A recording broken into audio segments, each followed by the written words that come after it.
Today I'll be giving an insight into brand development. It's very tempting to rush in and start sketching ideas straight away for a brand, but the most important step is either getting a detailed brand brief or, more importantly, a brand workshop. The benefit of a brand workshop is that you can really deep dive into the company's ethos and see exactly what they want to do with their brand, who they want to target, and basically their aspirations for what they want to achieve. Workshops help you to understand your client's audience and target market in depth, know exactly what their brand needs to do in the desired marketplace, know what companies the client aspires to, and know explicitly what they don't want to be seen as. Let's take an example of one of our clients, NBAR. From the initial client briefing and workshop, it was very clear on what NBAR wanted to achieve. NBAR's business positioning is very much within the rural and agri sector, driven by the love of countryside and horses in particular. With that in mind, Catherine, the client, was very eager to explore the use of the Irish mythological name NBAR. The next crucial step in developing a brand is the sketch stage.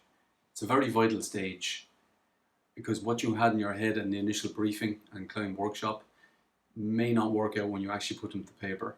So even sketching them out in basic form, you can go, that doesn't work, don't like how that's forming out there, and you can push it to the side, and it saves you a lot of time when you actually go to the computer. While sketching, I also read resource materials such as design books or any printed materials that would be of interest to do with the brand.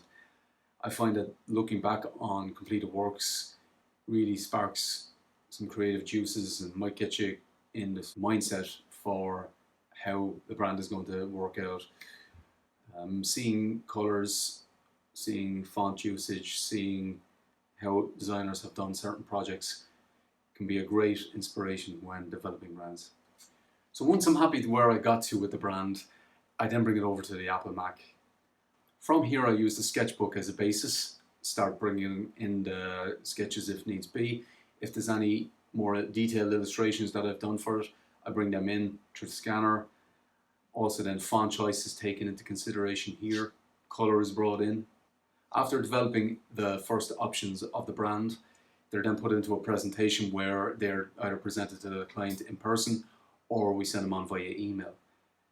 After the client has seen the brand, normally there are some tweaks, sometimes none at all, but normally these are quite minimal. After the client approves the brand, it's then brought into a corporate manual. The corporate manual acts as a Bible for the brand going forward.